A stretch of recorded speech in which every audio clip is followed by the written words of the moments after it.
నమస్తే, welcome to prime nine special debate. ఈరోజు prime nine special debate కార్యక్రమంలో భాగంగా నాడు ప్రధాని మోదీ, నేడు BJP MP Dharmapuri Arvind. CM Revanth Reddy లక్ష్యంగా సంచలన వ్యాఖ్యలు చేశారు బీజేపీ నేతలు.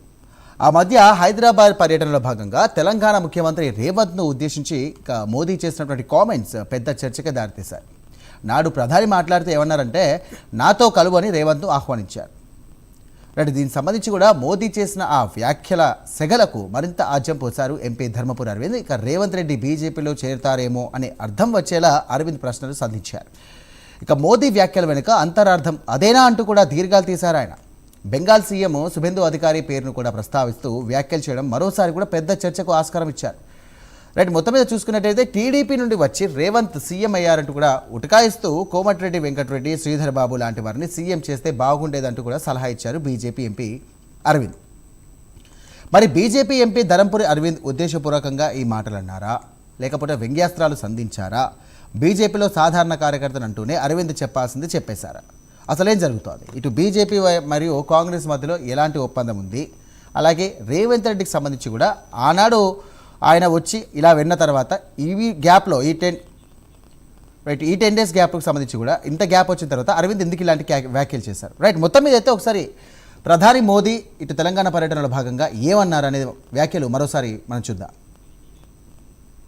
रेवंता जी ने कहा था कि हाँ हम पॉलिटिकल बात नहीं करेंगे, तो मैं भी नहीं करूंगा, और इसलिए नॉन पॉलिटिकल बात मैं रेवंता जी से कहूंगा कि 10 साल के शासन में भारत सरकार ने जितना गुजरात को दिया वो मैं आपको देने को तैयार हूं, लेकिन मेरी जानकारी से मैं आपको बता देता हूं कि जैसे ही मैं ऐसा करूंगा आपको जो अभी मिल रहा है वो आधा हो जाएगा. आप जहां पहुंचना चाहते हैं नहीं पहुंच पाएंगे, और इसलिए अच्छा है कि मेरे से ही जोड़ो.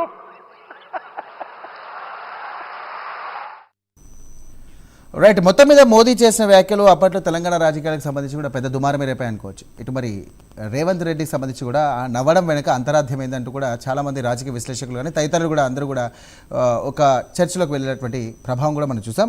ఇదే సంబంధించినటువంటి డిబేట్లో పాల్గొనడానికి అసలు ఏంది జరగబోతోంది, అరవింద్ అన్నటువంటి మాటల వెనుక అంతరార్థం ఏంటి, నిజంగానే కాంగ్రెస్ పార్టీ బీజేపీతో కుమ్మక్కయ్యే అవకాశాలు ఉందా, తెలంగాణలో ఏం జరగబోతుంది అనే అంశాలకు సంబంధించి మనతో పాటు చర్చించడానికి తెలంగాణ కాంగ్రెస్ టీపీసీసీ సేవాదళ నాయకులైనటువంటి నిరంజన్ రెడ్డి గారు ఉన్నారు. అలాగే ప్రముఖ అనలిస్ట్ శేషు గారు కూడా ఉన్నారు. నమస్కారం శేషు గారు అండ్ నిరంజన్ యాదవ్ గారు. నమస్తే అండి. మీ చర్చలో మనం వెళ్లే ముందు ఒకసారి ధర్మపురి అరవింద్ ఎలాంటి వ్యాఖ్యలు చేస్తారో చూద్దాం ఒకసారి. 2029 కాంగ్రెస్ ల చరిత్రలో ఎన్నడూ లేనంత అధ్వానంగా ఓడిపోతుంది ఇక్కడ తెలంగాణలో. 1985 చాలా అధ్వానంగా ఓడిపోయారు. 1994 ఇంకా అధ్వానం ఓడిపోయారు. 2028-29 రేవంత్ నాయకత్వంలో కాంగ్రెస్ పార్టీ చాలా అధ్వానంగా ఓడిపోతుంది. కానీ మన మోడీ గారు ఒకటి మెరిసే జుడిజావని మరి ఏమన్నా ఉందో నాకైతే తెలియదు. చాలా చిన్న కార్యకర్తని బీజేపీలో ఏమన్నా లింక్ ఉందేమో మరి నాకైతే తెలియదు. అట్లాంటిది ఏమైనా ఉందా? శుభేందు అధికారి అందుకే చెప్పిన కాంగ్రెస్ వాళ్ళకి సలహా, మా నాయన చాలా సేవ చేసిన ఈ పార్టీకి.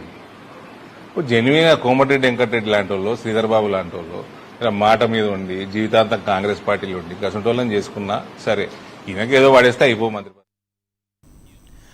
నిరంజన్ గారు, అరవింద్ గారు చేసినటువంటి వ్యాఖ్యలు మీరు ఎలా చూస్తారు? ఎందుకంటే ఇది ఎందుకో హింట్ ఇచ్చినట్టుగా అనిపిస్తుంది, ఇటు బీజేపీ పార్టీతో కుమ్మక్కవుతారు అని చెప్పేసి. మీరేమంటారు?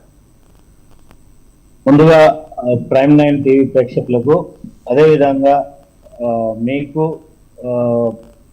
మాతో పాటు ఉన్న అన్నగారు పెద్దలు అనువాద్ శేషన్న గారికి ధన్యవాదాలు.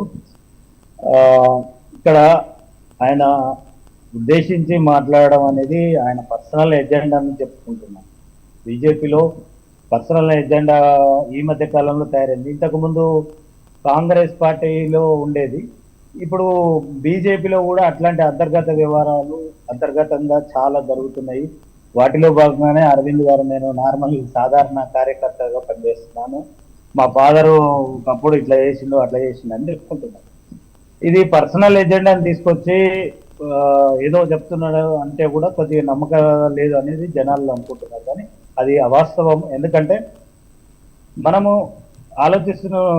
ఆలోచించాల్సింది ఏంటంటే రేవంత్ రెడ్డి గారి హిస్టరీ కానీ రేవంత్ రెడ్డి గారి పాత ప్రొఫైల్ తీసుకుంటే గత టీడీపీ గవర్నమెంట్ ఉన్నప్పుడు కానీ టీడీపీతో ఉన్నప్పుడు కానీ వేరే వాళ్ళతో లాలుచి కానీ అదేవిధంగా మిగతా టీఆర్ఎస్ లో ఉన్నప్పుడు కానీ బీజేపీలో ఉన్నప్పుడు కానీ అతని హిస్టరీ తీసుకుంటే ఎవరి దగ్గర అయినా కానీ వెళ్ళినప్పుడు వాళ్ళ దగ్గర మనలను పొందుకుంటూ వాళ్ళ దగ్గరకే పనిచేయడం అనేది తన నైతిక రూపం. వాటిలో భాగంగానే ఈరోజు రాహుల్ గాంధీకి నేను ఒక సొంత తమ్ముళ్లాగా పనిచేస్తున్నా. రాహుల్ గాంధీకి సంబంధించింది నేను కాంగ్రెస్ పార్టీకి కట్టుకట్టిన కాంగ్రెస్ పార్టీకి న్యాయం చేస్తాను. సీనియర్లకు జూనియర్లకు ఇప్పుడు వచ్చే తరానికి ముందు అందరికీ సరైన పద్ధతిలో పదవులు ఇస్తాను. పార్టీకి సిన్సియర్ గా పనిచేసే వాళ్లకు, లాబింగ్ చేసే వాళ్ళకు కాకుండా సిన్సియర్ గా పార్టీకి పనిచేసే వ్యక్తులకు ప్రతి ఒక్కరికి న్యాయం చేస్తామని చెప్పి అందులో భాగంగానే రీసెంట్లీ మొన్న వారం కింద పదవులు ఇచ్చారు. పార్టీకి 10 ఏళ్ల కాలంలో పనిచేసినప్పుడు వాళ్ళకి ఎవరెవరైతే ఉన్నారో వాళ్ళకి మాత్రమే ఇచ్చారు. మీరు చూడండి, యాదవ్ కార్పొరేషన్ కానీ అంటే యాదవ్ కార్పొరేషన్ లో స్టాక్ కార్పొరేషన్ పశు సంవర్ధన అభివృద్ధి డెవలప్మెంట్ కావచ్చు, అదే విధంగా మిగతా కార్పొరేషన్లు కానీ సిన్సియర్ గా పనిచేసి పార్టీ కోసం నిబద్ధగా ఒక 5 ఏళ్ళు 4.5 ఏళ్ళు 5 ఏళ్ళు 10 ఏళ్ళు పనిచేసిన వాళ్ళకే ఇచ్చిండ్రు. అదే విధంగా ఈరోజు రేవంత్ రెడ్డి గారు ఏదో చెప్తున్నారు అంటే రేవంత్ రెడ్డి గారు సైలెంట్ ఉన్నంత మాత్రాన బీజేపీకి పోతారని కాదు, ఏదో అక్కడ బీజేపీలో జాయిన్ అవుతారని కాదు.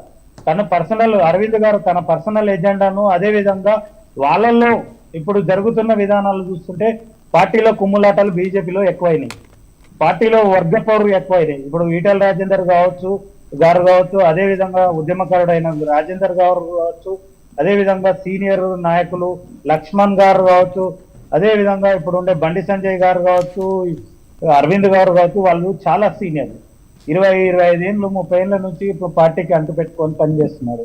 కొత్త వాళ్ళు వస్తున్నారు, వాళ్ళకు అనుగుణంగా పార్టీ నడుస్తుంది. ఇప్పుడు వాళ్ళు గెలిపే లక్ష్యంగా బీజేపీ పార్టీ ఒకటే నియంత్రణగా పనిచేస్తుంది. గెలిపే లక్ష్యంగా ఎక్కడైతే గెలుపు ఉంటుందో వాళ్ళ దగ్గరికి పోయి సిద్ధాంతాలు పక్కన పెట్టి ఇప్పుడు నడుస్తున్నది.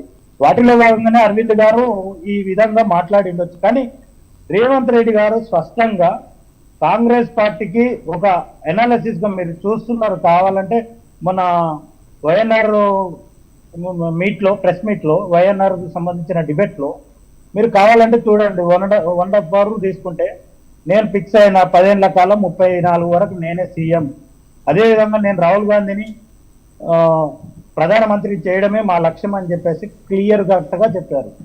ఇక్కడ మనం అర్థం చేసుకోవాల్సింది ఏంటంటే తన పర్సనల్ ఎజెండాను బీజేపీ పార్టీలో అంతర్గత కుమ్ములాటకు దోవం చేస్తుంది కాబట్టి ఏదో ఒకటి నేను చెప్పాలి, జనాల్లో నేనంటూ ఉండాలని అరవింద్ గారు తాపత్రయం చేస్తున్నారు. వాటిలో భాగంగానే ఈరోజు అరవింద్ గారు అలా చెప్పడం అనేది కూడా ఉండొచ్చని నా ఉద్దేశం. రైట్, శేషి గారు మీరు చెప్పండి. ఇప్పుడు అరవింద్ గారు చేసినటువంటి వ్యాఖ్యలు ఏదైతే ఉన్నాయో అది యాదృచ్ఛికం అనుకోవచ్చా, లేకుంటే ప్రీ ప్లాన్డ్ గా చేశారు అని చెప్పేసి అనుకోవచ్చా? రాజకీయ వ్యూహమే, దాంట్లో పక్కా రాజకీయ వ్యూహం. ఎందుకంటే మే 10వ తారీఖు నాడు మోడీ తెలంగాణకి వచ్చినప్పుడు హెచ్ఐసిసిలో జరిగినటువంటి కార్యక్రమంలో మేరేసే జోడంగా అని అన్నారు. అంటే ఇద్దరం కలిసి పనిచేద్దామని అన్నారు. ఇద్దరు కలిసి పనిచేయటం అంటే ప్రభుత్వాలుగా కలిసి పనిచేయటమా, లేకపోతే రేవంత్ రెడ్డి భారతీయ జనతా పార్టీలోకి వస్తే వాళ్ళిద్దరు రాజకీయ సెకండ్ పాయింట్ ని ఎక్కువ రేస్ చేస్తున్నారు పబ్లిక్ అందరూ కూడా కానివ్వండి, రాజకీయంగా సెకండ్ ఎక్కువైపోతుంది. కలిసి పనిచేయటం అనేది ఓ పెద్ద చర్చ జరిగింది. బట్ ఆ చర్చ మధ్యలో చల్లారకుండా అరవింద్ మరొకసారి దాంట్లో ధూపం వేసినట్టుగా నెయ్యి వేసినట్టుగా మనకు కనపడుతుంది. అరవింద్ దాన్ని కొనసాగింపుగా ఏం చేశారనంటే భారతీయ జనతా పార్టీలోకి రేవంత్ రెడ్డి రావడానికి ప్రయత్నం చేస్తున్నాడు అనేటటువంటి అర్థం వచ్చే విధంగా మొత్తం ఒక ప్రెస్ మీట్ లో ఆ అభిప్రాయాన్ని మళ్ళా కొనసాగింపుగా మాట్లాడినట్టుగా కనపడింది.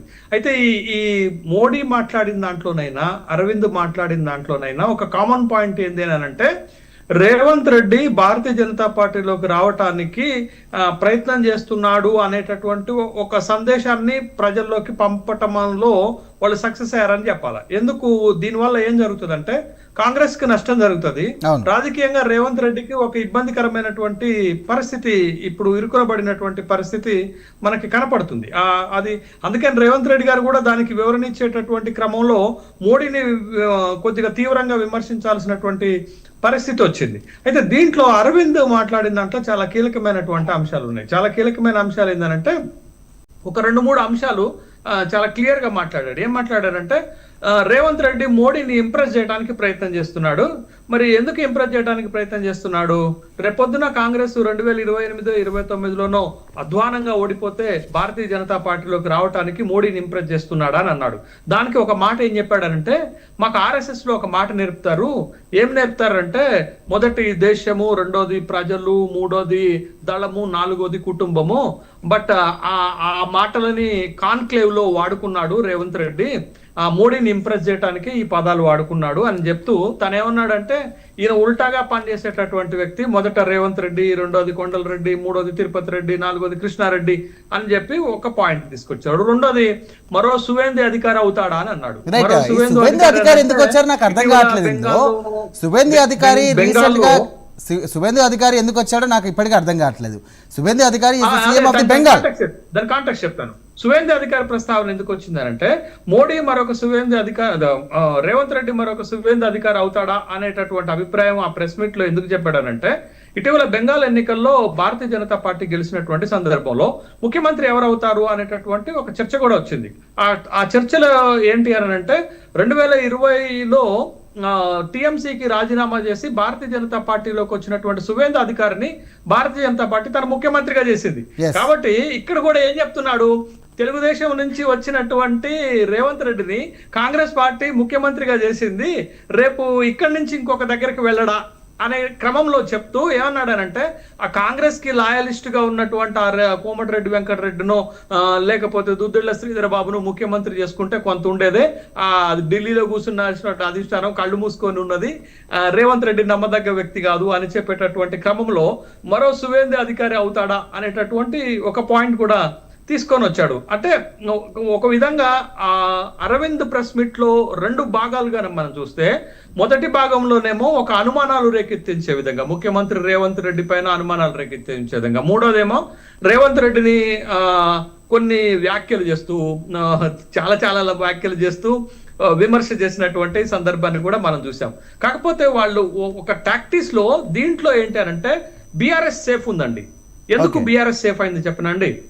2023లో తెలంగాణ శాసనసభ ఎన్నికలకు ముందు తెలంగాణ రాష్ట్రంలో పెద్ద చర్చ జరిగింది. ఏం చర్చ జరిగిందంటే, 3 పార్టీల మధ్య ప్రత్యారోపణలు జరిగాయి. ఏం ఆరోపణలు జరిగాయంటే, కాంగ్రెస్ బీఆర్ఎస్ ఒకటని, బీజేపీ బీఆర్ఎస్ ఒకటని, ఇట్లా రకరకాలైనటువంటి చర్చలు జరుగుతూ ఏ టీము బి టీం అనేటటువంటి ఒక పెద్ద చర్చ కూడా జరగటం వల్ల బీఆర్ఎస్ కి నష్టం జరిగింది. బీఆర్ఎస్ కి ఎట్లా నష్టం జరిగిందంటే, బీఆర్ఎస్ బీజేపీ ఒకటి అనేటటువంటి అంశాన్ని కాంగ్రెస్ పార్టీ విస్తృతంగా ప్రచారం చేసింది, అనేటటువంటి ప్రచారం చేసింది.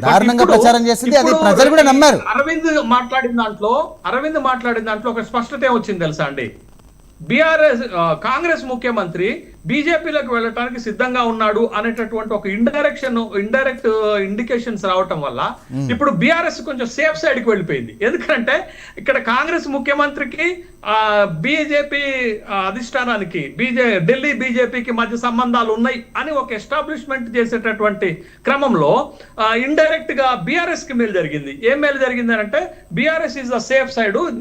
ఇందులో ఈ ఏ టీం బి టీం లో బీఆర్ఎస్ లేకుండా పక్కకు వెళ్ళిపోయింది. కాబట్టి 2 రకాలుగా రేవంత్ రెడ్డికి నష్టం జరుగుతుంది, 2 రకాలుగా కాంగ్రెస్ కి నష్టం జరుగుతుంది. బట్ ఇది రేవంత్ రెడ్డికి ఇట్లా కొనసాగాలని టీఆర్ఎస్ కూడా కోరుకుంటుంది. లేదు శేష్ గారు, మీరు అన్నట్టుగా ఒక్క దెబ్బకు 2 పిట్టలు అంతేనా? ఇటు కాంగ్రెస్ కి ఎఫెక్ట్ పడుతుంది, ఇటు రేవంత్ రెడ్డికి ఎఫెక్ట్ పడుతుంది అంటారు. రైట్. నిరంజన్ గారు మీరు చెప్పండి, టీడీపీ నుండి సీఎం అయ్యారని చెప్పేసి పదే కూడా అరవింద్ దీనికి సంబంధించి కూడా గుర్తు చేస్తా ఉన్నారు. ఎందుకు మళ్ళీ టీడీపీని తీసుకొచ్చి ఇక్కడ పెడుతున్నారు అంటే, ఆయన పార్టీ మరి అవకాశం ఉందని చెప్పేసి ఒక హింట్ ఇస్తున్నారు అనుకోవచ్చా? ఇక్కడ మనం ఒకటి చిన్న సామెత, ఇప్పుడు నిద్రపోతున్న సింహాన్ని తీసుకొచ్చి ఉసగొల్పినట్టు, అదే విధంగా పిల్లిని తీసుకొచ్చి పులిని చేసుకున్నట్టుగా తన ఉనికిని కోసము నేను పులిని అని చెప్పుకోవడానికి ఈరోజు అరవింద్ గారు ప్రయత్నిస్తున్నారు. ఒకటి రెండోది సరే పులి ఎవరు సింహం ఎవరండి? ఆ, పులి ఎవరు సింహం ఆ, ఎవరు? ఇక్కడ సింహం అనేది ఆడ రేవంత్ రెడ్డి గారు 100%. ఆయన పిల్లి. ఇప్పుడు ఆయన ఒక సాధారణ ఎంపీ మాత్రమే, ఆయన ఒక ప్రతిపక్ష నేత కాదు. అదే విధంగా ఒక బీజేపీ పార్టీలో కీ రోల్ పొజిషన్ లో ఉన్న వ్యక్తి కాదు. అంటే ఇక్కడ మనం అర్థం చేసుకోవాల్సింది ఏంటంటే, నా ఉనికి ఉంచుకోవడానికి ఏదైనా చెప్పొచ్చు. ఈ బీజేపీ పార్టీ ప్రతిసారి ప్రతి రాష్ట్రంలో చేస్తున్నది ఏంది, ఒకటి అర్థం చేసుకోవాల్సింది ఏంటంటే, ప్రతి రాష్ట్రంలో ఒకటి పాపులర్ పర్సన్ అన్న తీసుకుంటారు, లేదా పాపులర్ సంబంధించిన ఏదైనా ఇష్యూనన్నా తీసుకుంటారు. కానీ ప్రజల కోసం ఇంత చర్చ అరవింద్ గారు ప్రజల సమస్యల మీద పోరాడితే బాగుంటుండే. కానీ ఏకంగా సీఎంఏ టార్గెట్ పెట్టుకుంటే మనము ఆటోమేటిక్ గా మన ఉనికికి వస్తుంది. అదే విధంగా బీజేపీలోకి వస్తారని చెప్పేసి కాంగ్రెస్ పార్టీని దెబ్బతీయడానికి ట్రై చేస్తున్నాడు. కానీ ఆ కాంగ్రెస్ పార్టీ వీళ్ళ నాయన కానీ రేపు మా తరం కానీ వస్తుంటది, పుడుతుంటది, అది తెలుస్తలేదు.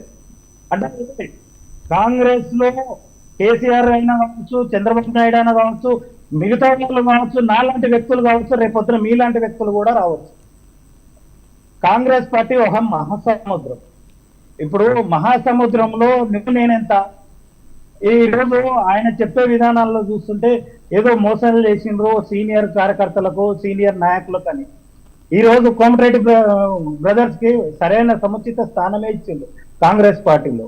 అది తెలుసుకోవట్లేదు. ఎందుకంటే ఏదో ఒకరిని దించి ఒకరిని పొగడడం, ఒకరిని ఉద్దేశపూర్వకంగా చేయడంలో బీజేపీ పార్టీ ముందంజలో ఉంది అనేది మనం అర్థం చేసుకోవాలి. ఫస్ట్ నుంచి కూడా ఇప్పుడు భారతదేశం మొత్తం తీసుకుంటే హిందూ మతం అని చెప్పేసి దానికి రైజ్ చేసి, అదేవిధంగా ముస్లింని డౌన్ చేసి రెచ్చగొట్టడంలో ముందంజలో బీజేపీ పార్టీలో ఉండే నాయకులకు తప్ప మిగతా ఈ దేశంలో ఏ పార్టీ నాయకులకు కూడా అంత ఘనం రాదు. అదేవిధంగా ఈరోజు పెట్రోల్ ధరలు చెప్పాలి కదా అరవింద్ గారు, మరి దీని గురించి ఎందుకు మాట్లాడారు? అంటే మమ్మల్ని దెప్పి పొడుస్తారు, మమ్మల్ని తిడతారు జనాలు. ఈరోజు పెట్రోల్ ధరలు నిన్న మొన్న వాటి నుంచి మొదలు పెట్టుకుంటే ₹3.90 ఒకటే ఏకకాలంలో పెంచుతుంది. దాని గురించి ఎందుకు మాట్లాడు? అంటే కేవలము కలిబలి మాటలు చెప్పి ఏదో పబ్బం గడపడానికి, జనాన్ని మభ్య పెట్టడానికి మాత్రమే అరవింద్ గారు కావచ్చు, మిగతా బీజేపీ నాయకులు కూడా కావచ్చు. ఈరోజు భారతదేశంలో ఎన్ని అభివృద్ధి పనులు చేశారు, కరెంటు నుంచి మొదలు పెట్టుకుంటే ఇప్పుడు గుండు సూది వరకు కూడా కాంగ్రెస్ పార్టీ అమలు చేసింది, కాంగ్రెస్ పార్టీ తీసుకొచ్చింది. సంక్షేమాలు, టెక్నాలజీ పరంగా, పరిశ్రమల పరంగా అన్ని తీసుకొచ్చింది. దీంట్లో పరంగా ఎప్పుడు కూడా ఏ అరవింద్ మాట్లాడాడు, ఏ బండి సంజయ్ మాట్లాడాడు, అదేవిధంగా ఏ అధ్యక్షుడు మాట్లాడారు, ఏ కిస్టడీ మాట్లాడారు. అంటే ఇక్కడ జనాన్ని ఎంత మెస్మరైజ్ చేస్తే అంత షోకుగా షైన్ అవుతాము. జనాన్ని ఎంత హైలైట్ చేపిస్తే, అంటే రేవంత్ రెడ్డి ఇప్పుడు పాపులర్గా ఉన్నాడు, రేవంత్ రెడ్డి గారు సరైన పాలన చేస్తున్నాడు, తెలంగాణలో గట్టి పటిష్టంగా ఉంది. దీన్ని దిగజార్చడం కోసం ఏం చేయాలంటే ఇది ఒక్కటే చేయాలి. అంటే మా మోడీ వచ్చిండు, పక్క ప్లాన్ తోనే వచ్చిండు, మా మోడీ రేవంత్ రెడ్డి గారిని మా పార్టీలోకి ఏదో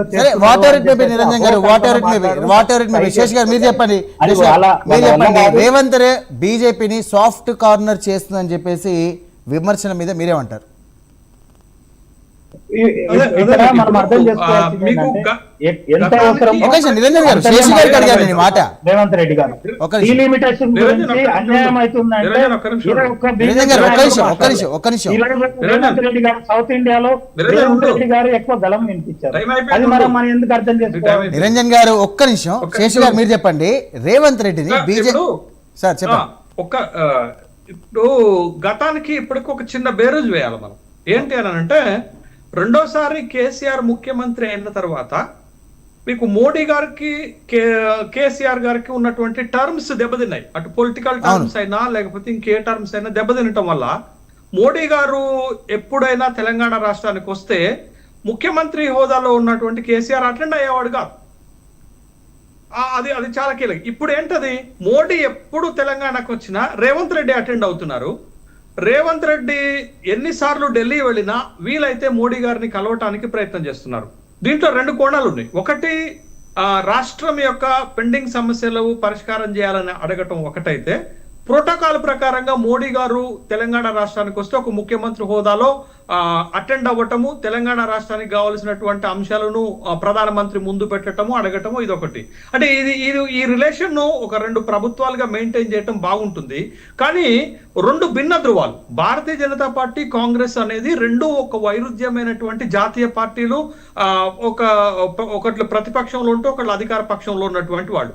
ఒక ప్రతిపక్షంలో ఉన్నటువంటి పార్టీకి చెందిన ముఖ్యమంత్రి, ఏ ముఖ్యమంత్రి, సిద్ధరామయ్యకి ఇంత క్లోజ్నెస్ లేదు, సుఖ్వీందర్ సింగ్ సుఖుకి ఇంత క్లోజ్నెస్ లేదు, ఇప్పుడైనా విడి సతీష్ అని కూడా అంత క్లోజ్నెస్ లేదు.